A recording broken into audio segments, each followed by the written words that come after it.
Nah, abahnya cerita katanya, orang yang tidur pada subuh, ya, itu orang yang paling buruk keadaannya. Tidur habis subuh, buang waktu dakwah dari kita poin. Itu telinganya dikencing oleh setan. Ya, dikencing oleh setan. Nah, kalau dikencing oleh anjing, baik. Anjing terjis, bukan ini setan, bukan anjing. Kalau kencing, anjing kencing kuping itu suatu hal yang sangat buruk. Nah, ini setan, bukan lagi anjing. الوقت الثالث قبل المغرب سبح بحمد ربك قبل طلوع الشمس وقبل. Lalu waktu yang ketiga yang harus kita perhatikan, jangan sampai kita lalai. Ini kita banyak lalai. Ya, memanfaatkan waktu ba'dal asar sampai mendekati waktu maghrib. Makanya ya termasuk kita alhamdulillah guru-guru kita membuat roha, membuat majlis itu karena di ba'dal asar sampai mendekati maghrib, karena itu waktu yang berkah. Sampai dekat maghrib pun itu lebih afdal lagi kalau anda mampu perbanyak dengan zikir, istighfar dan lain-lain. Jadi dari lewat asar sampai mendekati maghrib itu waktu yang juga mustajab, yang baik dan berkah. Waktu ar-rabi'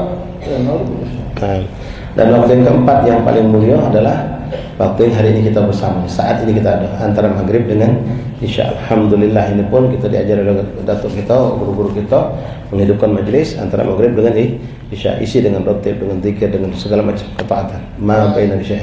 Dia nukta عشان غير الأجواء. عندي نكتة عشان ضحكهم عشان غير الأجواء. هذه قصة بين والدي والحي إبراهيم العقيل. حجوا في الحج حجوا سواء بس كل واحد.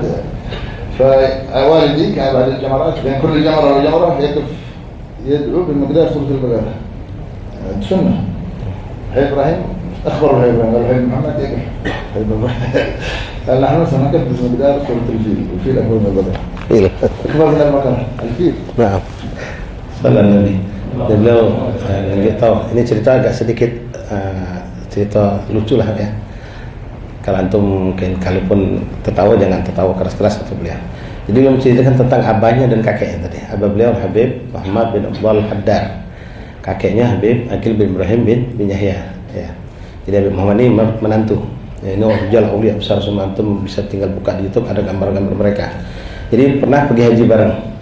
Pergi haji bareng. Nah, ketika mereka pergi haji bareng, sampailah di waktu melempar jumroh.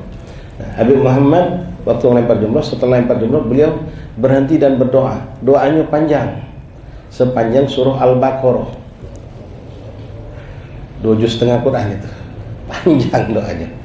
Nah, ini ada orang ke Habib Muhammad lagi nunggu, mana ini Muhammad, lamun ya? Orang udah bubar, orang sudah mau Habib Muhammad masih doa sepanjang surah Al-Baqarah.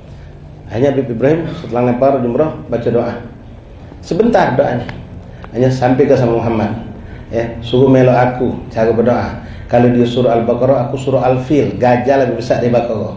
Gajah lebih besar dari sapi. Jadi cukup doa seperti orang baca surah Al-Fil. Kalau Al-Baqarah gajah lebih besar dari sapi kata Habib Ibrahim. Allah. أيضا يجب أن نعلم أن لا يجتمع في قلب المؤمن حب الدنيا حب الله ورسوله حب الدنيا. Baik, hati-hati ikhwan rahimakumullah. Kita harus benar-benar mengkonsentrasikan hati kita untuk Allah dan Rasul. Kalau antum masih berkecamuk, masih cinta hebat dengan dunia, antum tidak bakal dapat kedua-duanya. Karena dunia ada di hati kita, Allah dan Rasul tidak akan mampu kita taruh di hati kita. Dan akan bergabung dua itu, cinta kepada Allah dan Rasul, dan maaf ada cinta kepada dunia.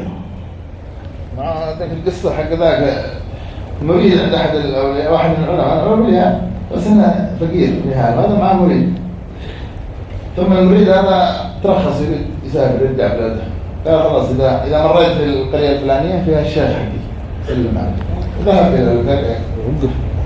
طيب. Jadi di sana beliau cerita lagi, alhamdulillah beliau betah di hidup nyaman ya. Jadi ada satu cerita, ada seorang syekh, seorang wali min auliyaillah punya seorang murid. Murid ini ingin melakukan suatu perjalanan, minta izin sama gurunya. Diizinkan oleh guru tadi, oleh syekh orang soleh tadi. Lalu syekh tadi berpesan, nanti kalau kau lewat satu kampung, namanya kampung ini, di situ kau mampir kepada seorang syekh, seorang soleh, itu guru aku. Kau mampir dan sampaikan salam kepadanya. وصل القرية بيسأل على الشيخ يقول دلوا على قصر هذاك ما يجي يقول في يوم هذا يتأكد قال له نعم اشتغل قال أنا الشيخ هذا يسلم عليك قل له عاد الدنيا في قلبه هذا ما خرجك قال ايش من الدنيا فرجع لما رجع أخبر الشيخ بكى ذاك الشيخ لأنه كان في إنه بس يطلب الله أنه يديه الدنيا جديدة عشان يتصدق وعشان Insyaallah. Jadi yang murid tadi dia memiliki guru yang dia pandang gurunya orang masya Allah, soleh, orang masya Allah hebat. Lalu guru tadi kan pesan, kalau kau sampai di suatu tempat di situ kau cari Syekh Fulan. Kalau kau dapatkan sampai kelah salam kepada itu guru aku. Maka beliau berjalan. Begitu beliau berjalan sampai di kampung tadi, lalu dia bertanya, dia mana rumah Syekh Fulan bin Fulan. Begitu sampai beliau kaget, ditunjukkan rumah bagaikan istana dengan makanan yang lezat. Dia bingung. Guru aku orang hidup dengan serba warok, zuhud, hidup dengan makanan yang sederhana, hidup dengan sederhana. Tapi kok ini guru dari guru aku, kehidupan seperti glamor dengan keduniaan. Begitu dia masuk, sudah pastikan dulu, benar tak? Dia masuk lalu dia kunjungi, dia sampaikan salam kepada guru tadi.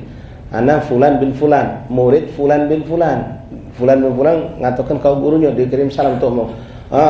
Alaikalissalam. Sampai ke sama guru kau itu, bersihkan hatinya dari cinta dunia. Terkejut mana?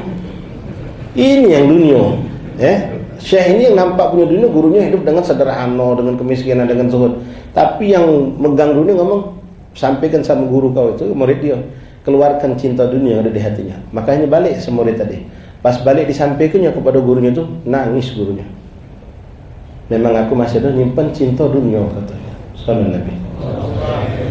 يعني أن هذا الولي في هذا القصر في نفس الحال لو أراد الله في لحظة يجلس في الشارع تجد نفس الضحكة لم يتأثر هو لا يجي.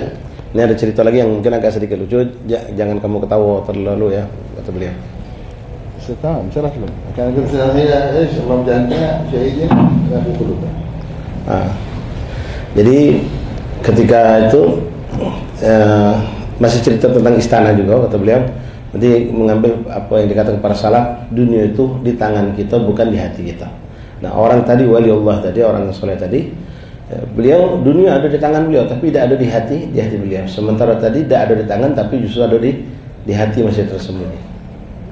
قبول نختم بس بالخصائص المحمدية عشان ذكر سيدنا النبي. اللهم صل وسلم عليه. هذه خصائص المحمدية.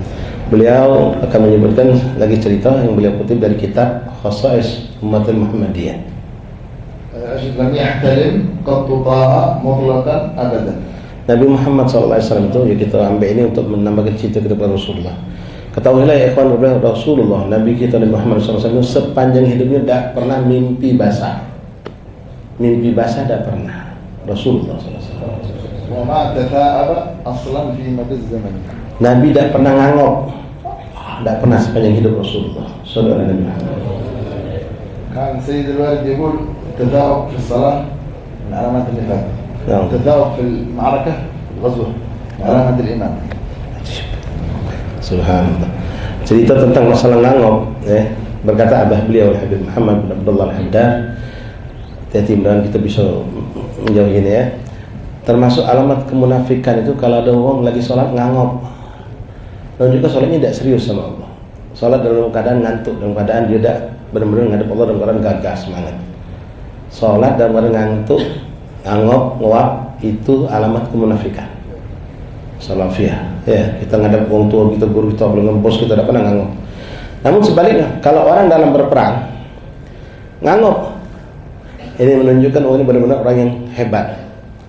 Dalam ngantuk dia masih berperang, dalam ngantuk dia masih berperang. Ini menunjukkan kuatnya iman orang itu. Tidak kalau kita ya majlisnya kalau ngantuk tidur kan, tinggal ke dalam majlis. Ini berperang, ngantuk masih berperang. Sallallahu Nabi. يعني إذا أتى الإنسان في الصلاة قالوا إيش يمسك نفسه لا يحاول يستسلم. Jadi kalau kita mengatakan ini namanya kita mungkin lagi ngantuk, jangan sampai ada rasa pengen nguap, tahan, jangan sampai ngangok. Jangan sampai kita nguap, itu ditahan kalau bisa. منه الدواب فلم تهرب. Dan juga min khususiyah Nabi Muhammad SAW, sepanjang hidup Rasul tidak pernah sekalipun yang namanya lalat nempel ke tubuh Rasulullah. وما وقعت ذبابة أبدا في جسمه الحسن. Dikatakan dalam syair tidak pernah sekalipun namanya lalat itu pernah menempel di jasad Nabi Muhammad SAW. وقلبه لم ينم والعين قد نعست. Nah, kemudian kemuliaan keagungan Rasulullah SAW itu beliau Rasulullah Beliau sebagai manusia memang sering didapatkan tertidur matanya, tapi hati Rasulullah tidak pernah tertidur. ولم يرى ظله في الشمس ذو فطن. Salah satu kekhususan Rasulullah itu cahaya, ya, cahaya. Sehingga kalau Rasul berjalan tidak ada cahaya, tidak ada bayangannya. Matahari kalau ada di belakang kita, pucuk kita ada benda, maka karena ada benda tadi ada bayangannya. Tapi Rasulullah tidak punya bayangan. Karena beliau dari cahaya. بخلفه كأمان رؤية ثبتت. Sallallahu alaihi wasallam. Kemuliaan Rasulullah SAW di antaranya beliau bisa memandang apa yang ada di belakang seperti beliau memandang apa yang ada di depan tanpa menoleh. Sallallahu alaihi wasallam. ولم يرى إثر بول منه في علن. Dan tidak pernah disaksikan oleh siapapun dari kalangan sahabat menyaksikan ada sisa kotoran Rasulullah yang tertinggal ketika Rasulullah godol hajat. Jadi begitu Nabiullah Muhammad SAW pada zaman dulu tidak ada WC. Orang kalau mau godol hajat di tempat-tempat terbuka, mereka keduk tanah, ya, dilobangi lalu godol hajat.